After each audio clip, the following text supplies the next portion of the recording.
Alhamdulillahilladzi khalaqal mauta wal hayata liyabluwakum ayyukum ahsanu amala. Asyhadu an la ilaha illallah wahdahu la syarikalah wa asyhadu anna Muhammadan abduhu wa rasuluh la nabiyya wa la rasula ba'dah. Allahumma shalli ala Muhammadin wa ala alihi wa sahbihi wa man tabi'ahum bi ihsan illa yaumil qiyamah. Jamaah Bapak Ibu yang saya hormati, yang saya muliakan, rahimani rahimakumullah. Segala puji hanya milik Allah. Kita bersyukur atas segala karunia dan segala kenikmatannya. Sholawat serta salam tak lupa kita haturkan, kita sampaikan kepada suri tauladan kita baginda Rasulullah Muhammad sallallahu alaihi wasallam, teruntuk keluarganya, para sahabat-sahabatnya, para tabi'in, para tabi'ut tabi'in, dan kita semuanya yang senantiasa akan menegakkan, menjaga sunnah-sunnahnya sampai yaumul akhir nanti. Amin. Alhamdulillah, pada malam hari ini kita kembali dipertemukan oleh Allah Subhanahu wa taala. Walaupun hujan sangat deras ya. Saya itu membayangkan kalau hujan seperti ini sampai 2 hari 3 hari, itu berarti mungkin yang terjadi di Sumatera seperti itu nggih. Hujan yang demikian derasnya. Tadi saya waktu pulang dari Klaten itu di sekitar Prambanan sampai Maguwo itu hujannya luar biasa derasnya. Tapi begitu masuk kota Jogja garing. Masya Allah. Nah, kita baru hujan setelah menjelang maghrib tadi. Sampai sekarang belum reda. Hujan adalah karunia dari Allah Subhanahu wa taala. Kita tidak boleh kita mencela, kita menggerutu. Kita tetap harus mensyukuri bahwa semua adalah nikmat dari Allah Subhanahu wa taala. Jamaah rahimani wa rahimakumullah. Hari ini adalah tanggal 1 Januari ya. Tahun baru Masehi. Kita mau tidak mau ada 2 tahun baru. 1 Muharram, 1 Januari. Tapi intinya setiap terjadi pergantian tahun, maka yang terbaik bagi seorang muslim itu adalah selalu bermuhasabah, mengevaluasi diri, introspeksi diri. Jadi intinya setiap terjadi tahun baru itu kita sambut dengan memperbanyak amal soleh. Kita harus memperbanyak, meningkatkan kesolehan kita di hadapan Allah Subhanahu wa taala. Jadi prinsipnya adalah apa? Tahun ini harus lebih baik dari tahun kemarin. Harus lebih baik. Dari kacamata syariat itu adalah tahun ini itu harus lebih baik dari tahun kemarin. Tidak boleh sama. Kalau sama itu rugi. Apalagi kalau lebih buruk, maka itu musibah. Maka harus meningkat, selalu meningkat kesolehan kita, amal soleh kita. Al-Imam Ibnu Qayyim rahimahullah mengatakan, waktu bagi manusia itu ada 3. Manusia yang pertama adalah waktu masa lalu, waktu yang akan datang, dan waktu yang sedang berjalan. Untuk memperbaiki waktu yang telah berlalu itu mudah. Ketika kita banyak melakukan kemaksiatan, berbuat dosa, maka apa? Cukup dengan bertaubat pada Allah, meminta ampun pada Allah atas semua dosa-dosa, kesalahan yang pernah kita lakukan. Itu memperbaiki masa lalu kita. Dan Allah dengan rahmatnya akan menerima taubat kita, akan menerima permintaan ampunan dari kita. Kemudian masa yang akan datang, memperbaiki masa datang itu juga mudah. Yaitu dengan apa? Cukup kita punya semangat yang tinggi, punya rencana yang banyak untuk memperbaiki masa yang akan datang itu. Punya rencana yang baik, yang sangat banyak, itu memperbaiki masa yang akan datang. Nah, yang paling sulit itu adalah apa, kata Ibnu Qayyim, adalah masa yang sedang berjalan ini, sekarang ini. Yaitu ketika kita diberikan oleh Allah kesehatan, kita diberikan waktu yang luang ini, Justru inilah yang sulit memperbaiki masa yang sedang berjalan ini. Karena apa? Kendalanya adalah rasa malas, kemudian hawa nafsu dan syahwat yang akan terus menggoda kita, menggagalkan kita ketika kita ingin berbuat kebaikan. Nah, ini. Kita banyak mempunyai 1000 rencana kebaikan, tapi ketika begitu tiba pada waktunya, belum tentu semua itu akan bisa kita laksanakan. Ini jamaah rahimakumullah. Jadi ketika masa yang sedang berjalan ini kita lalui, ini ternyata godaannya tidak mudah.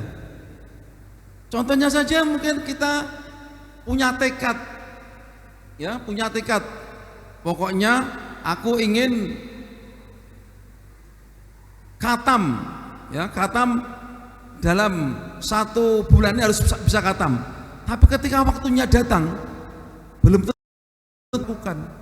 Karena ternyata rasa malas, gangguan setan itu akan datang. Maka benar apa yang dikatakan oleh Nabi Sallallahu Alaihi Wasallam, bahwa jihad yang paling afdal itu adalah apa? Menjihati diri kita sendiri.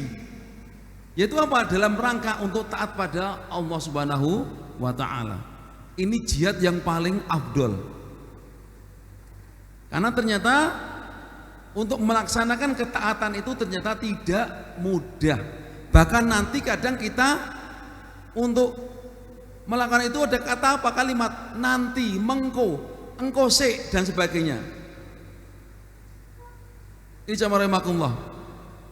Maka kalau seseorang ya, ketika diajak orang yang mungkin jauh dari ibadah pada Allah, diajak untuk sholat, kadang jawabannya seperti ini, aku kan isih reget, aku urung pantas nang masjid, so nek wayahe aku nang masjid.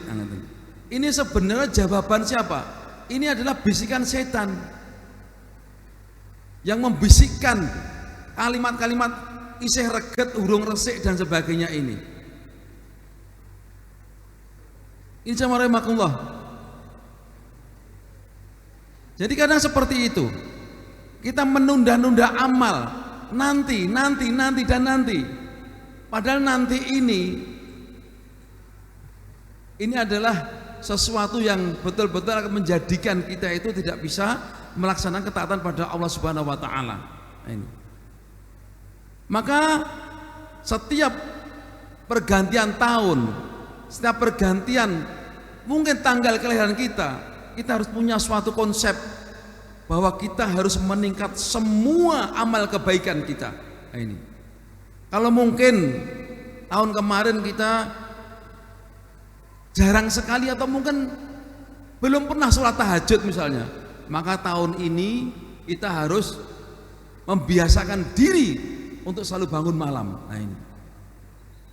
Kalau mungkin tahun kemarin kita demikian sulitnya untuk selalu bisa tadarus Quran, membaca Quran, maka tahun ini kita harus bisa setiap hari kita harus bisa tadarus Quran. Masya Allah, ini tekad-tekad yang seperti ini. Karena ingat Nabi katakan, setiap niat yang baik itu, setiap niat yang baik dari seorang hati seorang muslim itu, walaupun akhirnya tidak bisa terlaksana, itu sudah mendapatkan pahala dari Allah Subhanahu wa Ta'ala. Apalagi punya niat baik, kemudian akhirnya terlaksana, itu mendapatkan pahala yang berlipat. Bahkan orang yang punya niat buruk saja, punya niat jahat saja, tapi kemudian dia takut pada Allah, dia bertobat pada Allah dan dia tidak jadi melakukan keburukan itu, dia dapat pahala. Nah, yang cilaka, yang mendapatkan dosa yang sangat besar adalah orang yang punya niat buruk, dia punya rencana untuk melakukan kejahatan dan jadi betul-betul dilaksanakan, maka dia betul-betul mendapatkan dosa yang sangat besar. Jadi kita harus punya keinginan-keinginan apapun nanti yang terjadi, karena waktu itu adalah Allah yang berkehendak. Umur itu adalah gaib, kita tidak pernah tahu. Tapi kalau kita punya keinginan-keinginan yang baik untuk menjadi hamba yang taat pada Allah Subhanahu wa Ta'ala, meningkatkan kualitas ibadah kita, meningkatkan amal soleh kita, maka insya Allah niat-niat yang ada dalam hati kita ini itu akan bernilai di hadapan Allah Subhanahu wa taala. Ini jamaah rahimakumullah. Jadi kita harus punya target-target yang baik. Tapi ingat, kita harus betul-betul ingat, yang namanya pahala itu tidak hanya ketika kita melaksanakan apa yang diperintahkan oleh Allah. Kita melaksanakan sholat, puasa, sedekah dan sebagainya, itu pahala. Tapi ketika kita meninggalkan, menjauhi semua yang diharamkan oleh Allah, itu juga mendapatkan pahala. Jamaah rahimakumullah. Begitu pula dengan dosa. Dosa itu tidak hanya ketika kita melanggar semua yang dilarang oleh Allah, tetapi ketika kita meninggalkan semua apa yang diperintahkan oleh Allah, sholat, puasa, zakat, infak dan sebagainya kita tinggalkan, maka itu adalah dosa yang sangat besar. Maka terus terang saja, terjadinya fenomena di masyarakat kita itu adalah apa? Dia tidak berbuat maksiat, tidak mauge, tidak mau limo, tidak berbuat main, tidak judi dan sebagainya, tapi sholat tidak, orang sholat. Ini tidak bisa seperti ini, mencampurkan antara kebatilan dengan yang hak, mencampurkan kemaksiatan dengan ketaatan, tidak akan bisa seperti ini. Jadi meninggalkan kemaksiatan, tapi ternyata meninggalkan apa yang diperintahkan oleh Allah Subhanahu wa taala. Ini justru dosa yang sangat besar. Ini yang sering terjadi, Pak.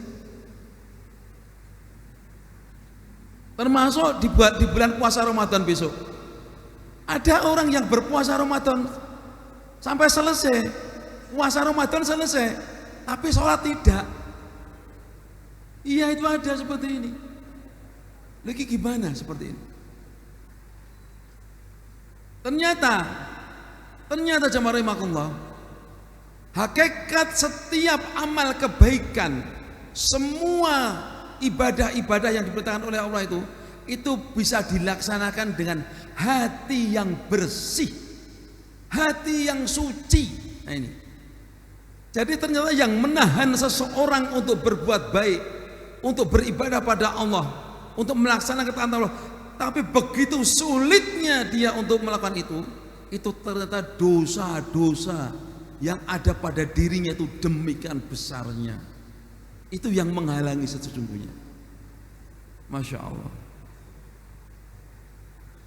Kemudian jemaah rahimakumullah, jadi kalau kita lihat fenomena yang terjadi setiap pergantian tahun, kemudian pergantian tanggal lahir, ulang tahun misalnya, kemudian orang dengan euforia merayakan dengan sukacita, dengan berpesta pora, itu sesungguhnya sungguh jauh dari syariat Islam, sungguh jauh dari tuntunan.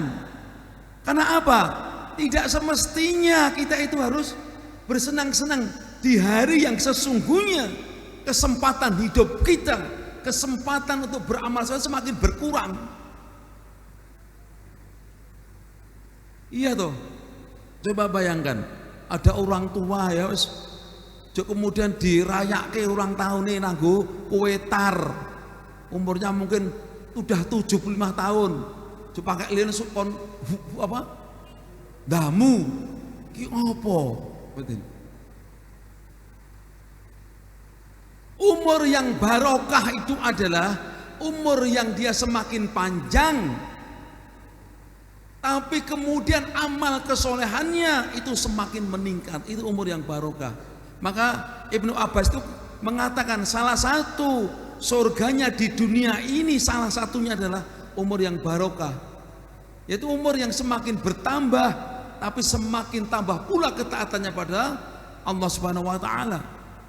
Jadi kalau kemudian ketika terjadi pergantian tahun, kemudian pergantian tanggal lahir, kemudian digunakan untuk merayakan berpesta pora dan sebagainya, itu jauh dari tuntunan agama. Harus semakin kita mengevaluasi diri bahwa kesempatan yang diberikan oleh Allah itu semakin pendek, semakin berkurang. Kita harus semakin mendekat pada Allah Subhanahu wa taala. kita harus bisa melihat iktibar bahwa semua kejadian-kejadian di alam semesta ini, penciptaan langit dan bumi, peristiwa kematian, kehidupan, itu harus kita ambil Bapak Ibu sekalian. Ingat, nasihat yang berbicara itu Al-Quran. Al-Quran selalu mengingatkan kepada kita, ya ayyuhalladzina amanu, ya ayyuhalladzina amanu, ya ayyuhan nas. Terus mengingatkan, itu nasihat yang berbicara. Tapi mereka lupa, nasihat yang diam itu adalah apa? Peristiwa kematian yang sering terjadi di sekitar kita ini. Terus terjadi. Rumah sana terjadi apa yang ada uang terus. Kata guru saya, Pak KRT itu apa? Arisan copot nyawa. Ya, waktu pengajian. Itu, kita itu pasti akan mengalaminya. Itu nasihat yang diam adalah apa? Kematian itu. Masya Allah, ini terjadi di kampung saya, jamaah. Ada ibu-ibu yang dia istiqomah setiap pagi selalu ke masjid untuk sholat subuh. Dia memang senang di masjid, ya udah tidak apa-apa, wanita itu. Tapi sebelum di masjid itu mesti ada anak muda yang nongkrong di situ. Orang tahu kelambenan. Ibu-ibu itu mengingatkan, mbok ayo nang masjid sholat subuh berjamaah. Sholat subuh kuwi dienggo wong tuwa-tuwa nang masjid kuwi. So aku nek nganu tak sholat subuh nang masjid sok. Bapak Ibu tahu tidak? Tidak sampai 1 bulan dia meninggal. Wa naudzubillah. Diajak nang masjid jabane masjid itu sing gawe wong tuwa-tuwa wae. Ya Allah. Ini betul-betul terjadi. Nah ini, kita harus ingat bahwa kematian itu adalah hal yang gaib. Di mana kita akan diwafatkan? Kapan kita akan diwafatkan? Dan dengan cara apa kita akan diwafatkan? Itu semua gaib, Pak. Tidak ada yang tahu. Bahkan kita itu, masya Allah, ada seorang tentara, tentara ini dikirim ke tempat-tempat tempur. Kalau yang namanya tempat perang itu bagaimana toh? Peluru seliwer-seliwer, bom jeblak-jebluk nang sekitarnya, gimana? Nyawa itu seperti napa nggih wis cedak banget ler muncul ngoten lho. Ditugasan di sini pulang selamat, ditugasan di negara sana pulang selamat. Akhirnya apa? Meninggalnya di rumah mergo kesandung. Malah ora ketembak, ora kena mortir, ora kena bom. Coba bayangan itu. Masya Allah, ya.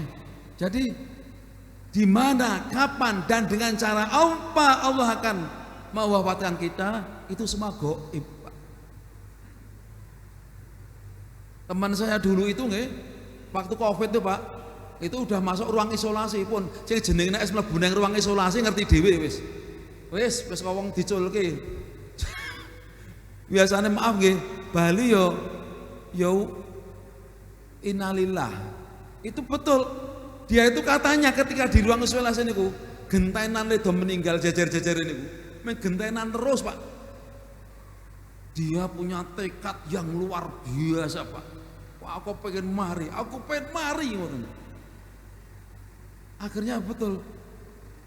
Dia akhirnya satu di antara sekian itu yang akhirnya keluar dia sehat, Pak. Masya Allah. Ini ya. Jadi ini kita harus selalu ingat, ya. Allah sudah memperingatkan kepada kita, wal asr innal insana lafi khusr. Demi masa, demi waktu, sesungguhnya semua itu dalam keadaan merugi, kecuali orang-orang yang beriman dan beramal soleh. Beriman dan beramal soleh. Kapan kita dapatkan? Ya waktu kita ini. Ketika kita diberikan kesehatan di waktu-waktu yang, maka peringatan adalah apa? Jangan kita membiarkan waktu-waktu kita itu kita buang dengan percuma. Gunakan setiap harimu, setiap jammu, menitmu, detikmu itu untuk mendapatkan pahala dari Allah Subhanahu wa taala. Ini. Apakah dengan ibadah, dengan tangan kita, kaki kita, dengan lisan kita, dengan mata kita, itu semuanya kita gunakan, kita maksimalkan untuk mendapatkan pahala dari Allah Subhanahu wa taala. Ini betul-betul harus kita upayakan, Pak. Kita biasa Allahumma ini ala dzikrika wa syukrika wa husni ibadatik. Ya Allah, mudahkanlah aku untuk selalu bisa mengingatmu kapanpun, dimanapun, dan mudahkan aku untuk selalu bisa mensyukuri setiap nikmat yang Kau berikan padaku, dan mudahkan aku untuk selalu bisa beribadah kepadamu ya Allah. Ini kita mintakan doa ini agar diberi kekuatan. Jangan sampai waktu itu kemudian sia-sia. Qad aflahal mu'minun alladzina hum fi salatihim khashi'un walladzina hum 'anil lagwi mukhridun. Beruntunglah orang-orang yang beriman itu. Siapa? Orang yang khusyuk di dalam salatnya dan orang-orang yang dia menjauhi, meninggalkan perkataan, perbuatan yang sia-sia sing ora ana gunane. Ini apalagi yang kaitan dengan lisan ini. Al-famu, Nabi katakan, al-famu wal farju, dua hal yang paling banyak memasukkan manusia ke neraka itu apa? Mulutmu dan kemaluanmu ini. Jadi kalau kita tidak berhati-hati menggunakan mulut kita, lisan kita itu ketika kita di dunia ini, bisa menjadi penyebab dosa yang sangat besar. Karena mulut ini sumber untuk apa? Untuk memfitnah, menggibah, adu domba, kata-kata kotor, semuanya sumbernya dari mulut. Jadi kalau kita tidak bisa menggunakan dengan sebaik-baiknya, ini akan menjadi sumber malapetaka bagi pemiliknya. Contohnya saja gibah. Gibah itu nggak ibu-ibu ya ini ya. Walaupun hanya sepele, dosa yang dikatakan bukan dosa besar, tapi nek dilakukan bola-bali orang nonteke ya jadi dosa besar akhirnya. Gibah ini. Maka Nabi apa katakan? Maukah kamu memakan bangkai saudaramu? Itu orang gibah ini. Memakai bangkai saudaramu. Bahkan yang paling bahaya adalah apa? Kalau kita itu mengungkit-ungkit, mengungkap aib orang yang telah bertobat pada Allah, dia terus saja mengungkit-ungkit, mengungkap-ungkap aib itu, ngerasani orang itu padahal dia sudah bertobat pada Allah, maka dia akan mati kecuali dia akan mengalami harus lupa apa yang dia ucapkan mengungkit orang itu. Ngeri, Pak. Jadi kalau orang yang sudah bertobat pada Allah, dia sudah meninggalkan semua kemaksiatannya itu, jangan kemudian kita mengungkit-ungkit perbuatan itu. Kalau kita mengungkit-ungkit, dia mengungkap aibnya dia, kita pun akan mengalami hal yang sama dengan orang itu nanti. Masya Allah.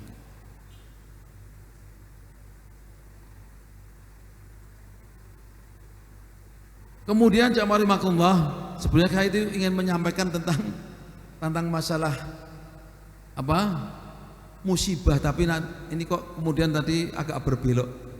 Jadi saya ingin mengingatkan yang terakhir ya, bahwa di dalam Islam itu sudah dikatakan bahwa penyebab terjadinya balak bencana itu adalah apa? Adalah karena kita mendustakan ayat-ayat Allah. Allah sudah katakan, walau anna ahlal qura amanu wa taqaw la fatahna alaihim barakatim minas sama'i wal ard walakin kadzabu fa aqadnahum bima kanu yaksibun. Kuncinya itu kok. Jikalau penduduk negeri ini beriman, bertakwa pada Allah, maka akan aku limpahkan keberkahan dari langit dan bumi. Baldatun thayyibatun warabun ghafurun, sejahtera. Tapi apa? Tapi mereka mendustakan ayat-ayat kami. Ini. Maka mereka akan kami siksa atas perbuatannya itu. Nah, jadi terlepas yang terjadi di sebagian daerah tanah air kita ini, Bapak sekalian, terjadi bencana yang luar biasa. Bahkan sekarang di Kalimantan juga terjadi seperti itu. Itu penyebabnya kan apa? Dan ingat, setiap kemaksiatan yang dilakukan oleh ahli-ahli maksiat itu tidak akan menimpa ahli-ahli maksiat itu, tapi akan menimpa semua orang yang taat pun akan terkena dampak dari kemaksiatan itu. Ini jamaah makumullah. Dan salah satu bentuk dari mendustakan ayat catat Allah, was orang rewes babar pisan atas peringatan Allah itu adalah apa? Dosa-dosa dan kemaksiatan yang terjadi. Terutama apa? Syirik. Syirik itu kalau sudah pada tingkat puncaknya, semakin merebaknya kesyirikan ini di tengah masyarakat, ini betul-betul akan mengguncang sangat mudah akan datangnya balak bencana dari Allah Subhanahu wa taala. Contohnya ya Guci, kemarin Guci itu. Ternyata apa? Di Guci itu sering terjadi kesyirikan apa? Di tempat pemandian itu. Yang meminta menunggu di situ itu dengan ritual-ritual yang katanya untuk tolak balak. Padahal justru itulah yang akan menjadikan balak bencana. Wa man yusyrik billahi faqad dhalla dhalalan ba'ida. Dan siapa yang dia berbuat kemusyrikan itu, dia sudah tersesat dhalalan ba'ida, tersesat yang sangat jauh. Nah, ini. Iya, Bapak sekalian. Jadi kalau kesyirikan itu sudah merajalela sedemikian rupanya, maka itu yang sangat akan menjadikan Allah sangat murka. Apalagi di bulan Desember, ketika banyak orang mengatakan Tuhan itu beranak, Tuhan itu sungguh murkanya Allah demikian sangat dahsyatnya. Kemudian sekarang dosa-dosa besar yang lainnya apa? Maraknya perzinahan, kemudian riba di negara kita ini. Perzinahan, Bapak, orang demikian banyaknya berbuat zina secara terang-terangan, dan orang demikian banyak yang mau mempersilakan dirinya untuk dizinai. Sekarang demikian mudahnya orang itu untuk bertransaksi zina itu lewat HP seperti ini. Kemudian riba, padahal Allah sudah tegas-tegas di dalam Al-Quran surat Al-Baqarah, Allah dan Rasulnya akan memerangi riba. Allah akan menghalalkan jual beli, menyuburkan sedekah, tapi akan memerangi riba ini. Siapa yang memungut riba, siapa yang mengambil riba, menyerahkan riba, orang yang menyaksikan, orang yang mencatatnya akan dilaknat oleh Allah Subhanahu wa taala. Tapi praktek riba ini dari tingkat yang paling tinggi sampai di tengah masyarakat yang paling bawah, itu demikian maraknya riba ini, Pak. Loh, kita terus terang aja, kita nggak perlu menutup mata. Banyaknya lintah darat rentenir di sekitar kita ini. Saudara kita, tetangga-tetangga kita, banyak sekali yang terjerat dengan rentenir ini.